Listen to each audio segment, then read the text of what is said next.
أعوذ بالله من الشيطان الرجيم بسم الله الرحمن الرحيم إذا وقعت الواقعة ليس لوقعتها كاذبة خافضة رافعة إذا رجت الأرض رجا وبست الجبال بسا فكانت هباء منبثا صدق الله العظيم۔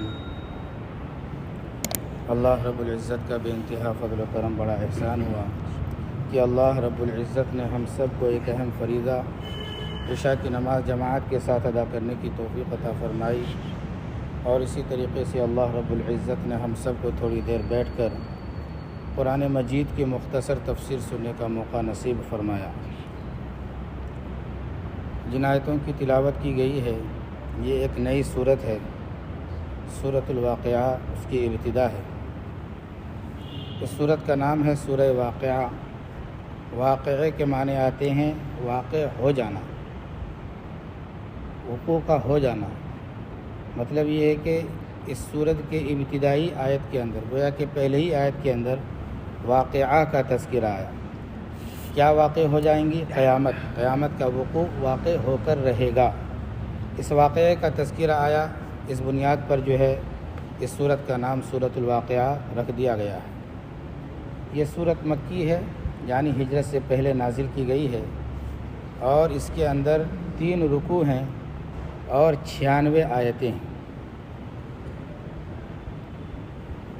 اللہ رب العزت اس صورت کے اندر جو ہے ابتدا کے اندر قیامت کے نقشے کو کھینچے ہیں، پھر اس کے بعد جو ہے 3 قسم کے لوگوں کا تذکرہ فرمایا کہ کوئی اصحاب الیمین ہوں گے، اور کوئی اصحاب الشمال ہوں گے، اور کوئی مقربون ہوں گے۔ اصحاب الیمین وہ جس کے داہنے ہاتھ میں نامہ اعمال دے دیا جائے، گویا کہ وہ بھی جنت میں جائیں گے، اور دوسرے جو وہ ہیں جو اصحاب الشمال جس کے الٹے ہاتھ میں نامہ اعمال دیا جائے گا، یہ جو ہے جہنم میں جائیں گے۔ جو مقربین ہیں یہ اعلیٰ درجے کے جنت کے اندر اعلیٰ مقام پر ہوں گے۔ اس سے پہلے جو صورت گزری ہے اس صورت کے اندر اللہ رب العزت نے بے شمار واقعات کو بیان فرمایا اور اپنی نعمتوں کا، اپنی قدرتوں کا اظہار فرمایا، اور سورہ واقعہ کے اندر جو ہے نقم کا یعنی عذاب کا بھی تذکرہ فرمایا، جنت کا بھی تذکرہ بیان فرمایا، اور ایک عجیب و غریب انداز میں اپنی تخلیق کو اللہ رب العزت نے جو ہے دلائل کی روشنی میں عجیب انداز میں اس صورت کے اندر جو ہے آگے چل کر اللہ رب العزت نے بیان فرمایا ہے۔ سورہ رحمان کے آخری رکوع کے اندر یہ پیغام آپ کے سامنے آیا تھا کہ اللہ رب العزت نے فرمایا کہ جو اعلیٰ درجے کے مقربین ہوں گے ان کو جو ہے اعلیٰ درجوں کے اوپر جو ہے اعلیٰ سے اعلیٰ نعمتیں ان کو دی جائیں گی، اور اسی طریقے سے جو عام مومنین ہوں گے جو ہے وہ جو ہے اپنے نیکیوں کی وجہ سے، کچھ نیکیاں بڑھ جانے کی وجہ سے وہ جنت میں جائیں گے، ان کو بھی بے شمار نعمتیں ملیں گی۔ تو گویا کہ جس طریقے سے دنیا کے اندر کوئی اول پوزیشن آ جائے، دوم پوزیشن آ جائے، سوم پوزیشن آ جائے، تو جو ہے انعامات کے اندر بھی کیا ہوتے ہیں؟ فرق ہوتے ہیں۔ اسی طریقے سے جنت کے اندر جو اعلیٰ کوالٹی کے ایمان والے ہوں گے، اور جو ہے اعلیٰ جو ہے اچھے اعمال رکھنے والے ہوں گے، ان کا درجہ اوپر ہوگا۔ یہاں پر ایک سوال یہ پیدا ہوتا ہے کہ کیا دنیا کے اندر عام طور پر ہوتا ہے کہ اعلیٰ کوئی ہوتا ہے تو ادنا اس سے کیا ہے بعض دفعہ حسد کرتا ہے، جلن کرتا ہے، کسی کے پاس دولت زیادہ آ گئی، کسی کے پاس کم ہے تو یا ٹکر میں ہے تو بعض دفعہ آپس میں کیا ہوتا ہے انسان کو جلن حسد پیدا ہو جاتا ہے۔ یہاں پر جو ہے بعض لوگ اوپر کے درجوں میں ہوں گے، بعض لوگ نیچے کے درجے میں ہوں گے، تو کیا یہاں پر بھی یہ بیماری ہوگی یا نہیں جنت کے اندر؟ تو اس کا جواب یہ ہے کہ وہاں پر یہ بیماری نہیں ہوگی۔ وجہ اس کی یہ ہے کہ حسد اور جلن ایک طریقے کا عذاب ہے، ایک طریقے کا کیا ہے، وہ تکلیف دہ چیز ہے، اور وہ تکلیف دہ چیز جنت میں ہونے والی نہیں ہے۔ اور اسی طریقے سے جو ہے اللہ رب العزت نے دوسرے مقام پر بھی فرمایا کہ وَنَزَعْنَا مَا فِي صُدُورِهِم مِّن غِلٍّ، دنیا کے اندر ایک مومن دوسرے مومن کے ساتھ حسد بھی کیا ہوگا، اور وہ دونوں اپنے اعمال کی بنیاد پر جنت میں جائیں گے، تو اللہ تعالیٰ ان کے دلوں کے حسد اور کینہ کو کیا کریں گے؟ دور کر دیں گے۔ تو اللہ نے فرمایا کہ ہم جو ہے ان کے دلوں سے جو ہے حسد، کینہ، بغض جو بیماریاں تھیں ان کو دور کر کے ان کو پاک کر کے جنت کے اندر داخل کریں گے۔ تو جنت کے اندر جو اعلیٰ درجوں پر ہوں گے، ادنا درجے والے اعلیٰ درجے والوں سے حسد بغض نہیں رکھیں گے۔ وہاں پر ایک چیز ہوگا جس کو جو ہے رشک کہا جاتا ہے، وہاں پر ایک چیز کا رشک ہوگا، وہ رشک یہ ہوگا کہ جو ہے جو اعلیٰ درجے پر ہوں گے ان کے انعامات تو اعلیٰ کوالٹی کے ہی ہوں گے، تو نیچے درجے والے کو افسوس ہوگا کہ کاش کہ میں دنیا کے اندر وقت کو یوں ہی ضائع نہیں کرتا اور جو ہے اپنے وقت کو برباد نہیں کرتا، خوب اچھے سے اچھا اعمال کر کے مقربین میں ہم بھی شامل ہو جاتے، اس کا افسوس ہوگا۔ لیکن حسد، جلن کی بیماری جنت کے اندر نہیں ہے۔ اسی طریقے سے ایک سورہ رحمان کے اندر جو ہے نعمتوں کا جہاں پر بہت سارا تذکرہ آیا کہ جو ہے نیک اعمال کرنے والوں کو جو ہے جنت کے اندر نعمتیں دی جائیں گی، تو مغرب کی طرف سے اور بعض دشمنان اسلام کی طرف سے اور اسی طریقے سے جو ہے جو قرآن کے اوپر ہمیشہ انگلی اٹھاتے رہتے ہیں ان لوگوں کی طرف سے ایک آواز یہ آتی ہے کہ قرآن کے اندر جو ہے فرمایا گیا کہ جو مومن ہوں گے اس کو جنت کے اندر عیاشی دی جائے گی، تو گویا کہ انعامات کو جو ہے وہ عیاشی سے تعبیر کرتے ہیں۔ تو فرمایا گیا ہے، علماء نے اس کا بہترین جواب دیا اور کہا کہ دنیا کے اندر جو اعمال اختیار کریں گے لوگ، نیک اعمال، اس کے بدلے میں اس کو انعام ملے گا۔ اس کے بدلے میں کیا ہے؟ اس کو انعام ملے گا، اور جو ہے انعام کے طور پر کھانے پینے کی چیزیں ہیں، تو جو ہے کھانے پینے کی چیزیں وہاں ملیں گی، تو جو ہے کھانے پینے کی چیزیں جو ہے بہت اہم چیز ہوتی ہے، تو یہ چیزیں جو ہے لذت کے طور پر جو ہے مومنوں کو وہاں پر ملے گی۔ تو اس دشمنان اسلام کو جواب یہ ہے کہ تم جو یہ کہتے ہو کہ وہاں عیاشی کی چیز ہے، دنیاوی اعتبار سے تم ہی جو ہے کچھ پروگرام سے کرتے ہو اور جو ہے دیکھتے ہو کہ کوئی اول آیا، کوئی دوم آیا، کوئی سوم آیا، کیا تم اس کو دوسری کیا دیتے ہو؟ انعام کے طور پر کیا دیتے ہو؟ یا تو پیسہ دیتے ہو یا کوئی ایسی چیز دیتے ہو جو اس کے نفس کو لذت محسوس ہوتا ہے، خوشی محسوس، ایسی چیزیں تم انعام کے طور پر دیتے ہو۔ ایک بچہ ہے، ایک طالب علم ہے، وہ پڑھنے کا ارادہ نہیں کرتا ہے، لیکن پھر بھی جو ہے والدین کے اصرار کی وجہ سے پڑھنے لگ گیا۔ امتحان کا دور آیا، امتحان میں جو ہے امتحان کی تیاری کرنے کا دل نہیں بول رہا ہے، پھر بھی جو ہے والدین کے اصرار کرنے کی وجہ سے جو ہے استادوں کے اصرار کرنے کی وجہ سے بچہ کیا ہے، امتحان کے اندر محنت کیا، محنت کرنے کے بعد جو ہے وہ اعلیٰ نمبر سے کیا ہو گیا؟ کامیاب ہو گیا۔ جب اعلیٰ نمبر سے کامیاب ہو گیا تو وہی بچہ اپنے والدین کے پاس جائے گا خوشخبری سنانے کے لیے کہ دیکھو میں اعلیٰ نمبر سے کامیاب ہو گیا، نمبرات سے کامیابی حاصل میں نے کر لی ہے۔ تو اس کے والدین کیا کریں گے؟ اس کو کیا کریں گے کہ 2-3 کتابیں اور لو، جا کے بیٹھ کے کونا میں پڑھو، بلکہ جو ہے اس کو مبارکبادی بھی دیں گے، اور جو ہے وہ لڑکا اگر وہ کتابیں ان کے والدین دیں گے تو ان کے بچے کیا کہیں گے؟ ابا جان کتابوں کو ہی تو پڑھ کر میں انعام یہ اول پوزیشن کو حاصل کیا ہے، اب مجھے پھر کتاب دے رہے ہیں۔ تو وہاں پر کتاب نہیں دیں گے، وہ بچہ کس چیز کا مستحق ہوگا؟ انعام کا مستحق ہوگا، شاباشی کا مستحق ہوگا۔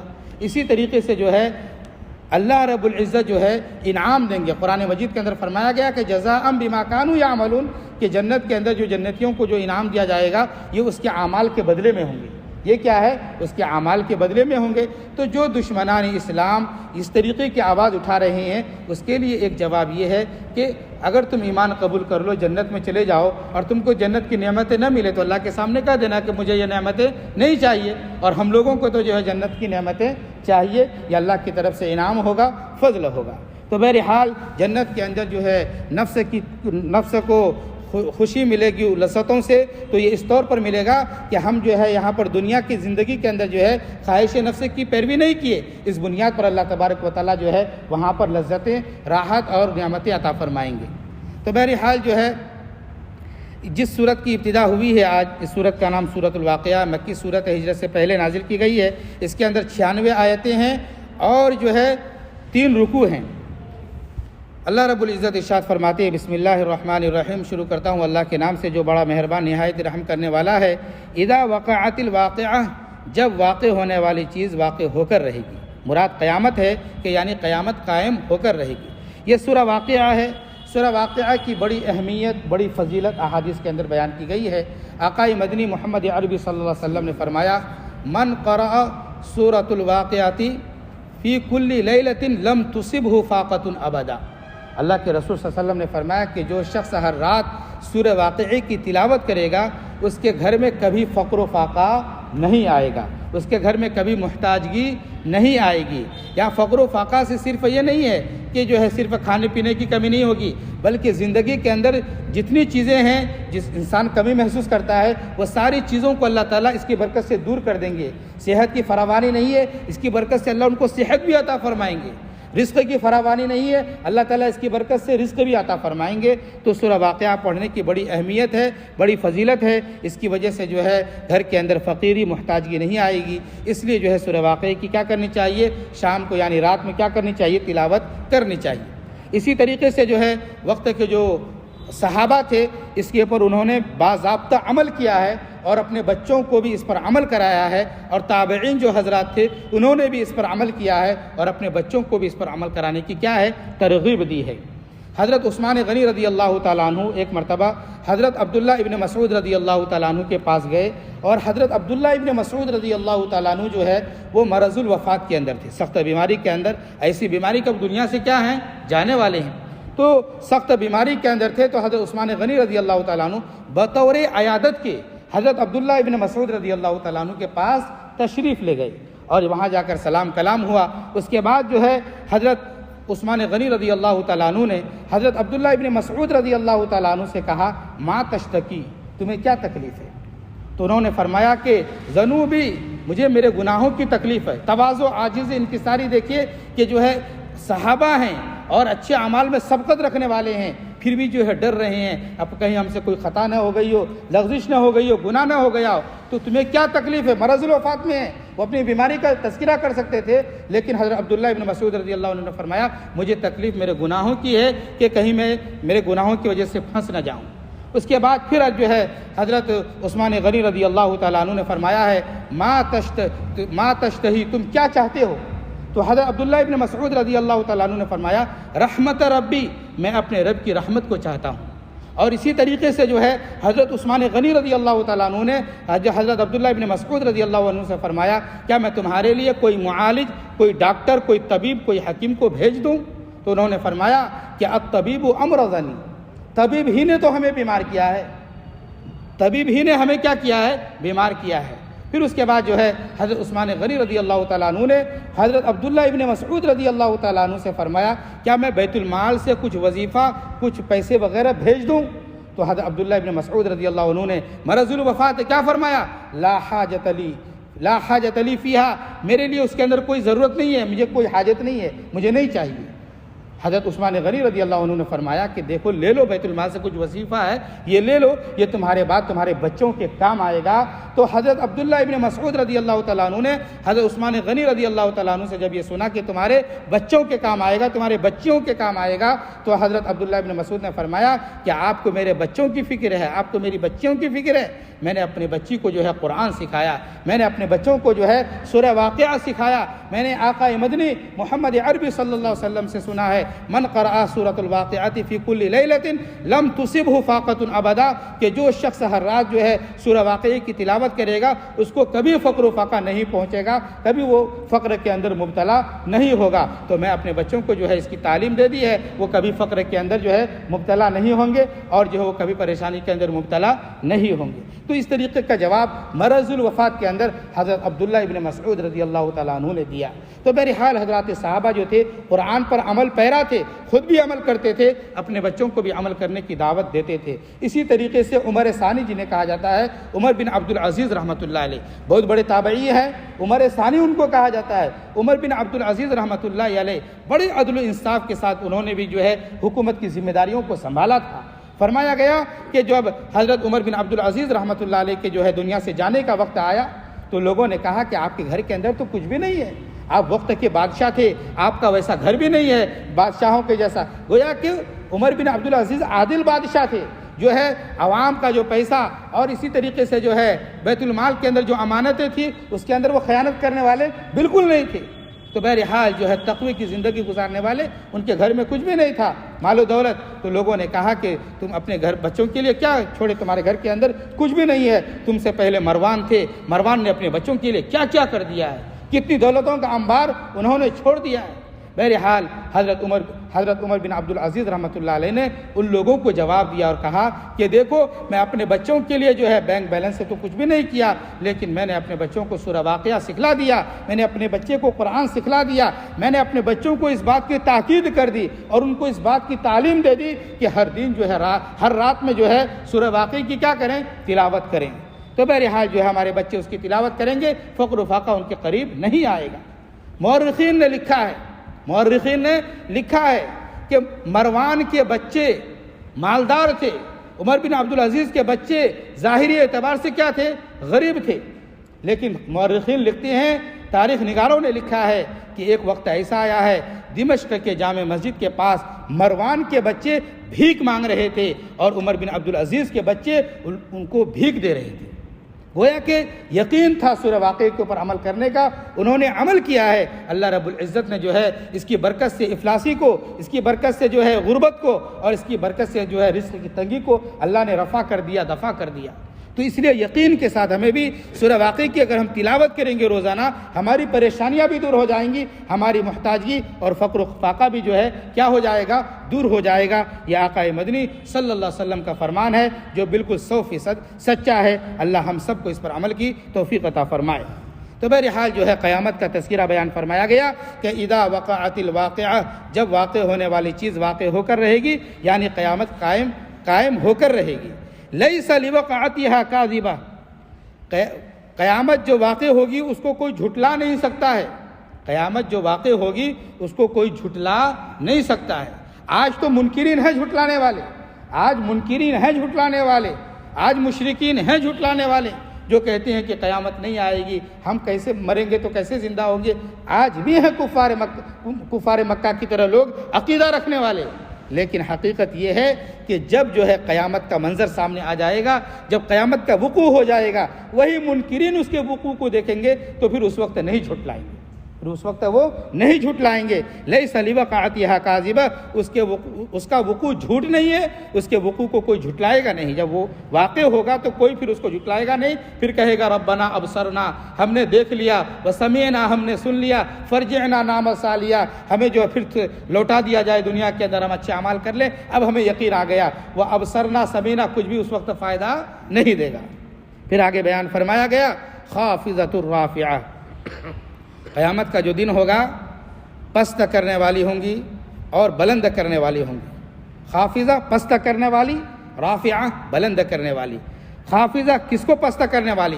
بعض لوگ وہ ہوں گے جو پست ہوں گے، اور بعض لوگ وہ ہوں گے جو ان کے درجات بلند ہوں گے، ان کا مقام بلند ہوگا۔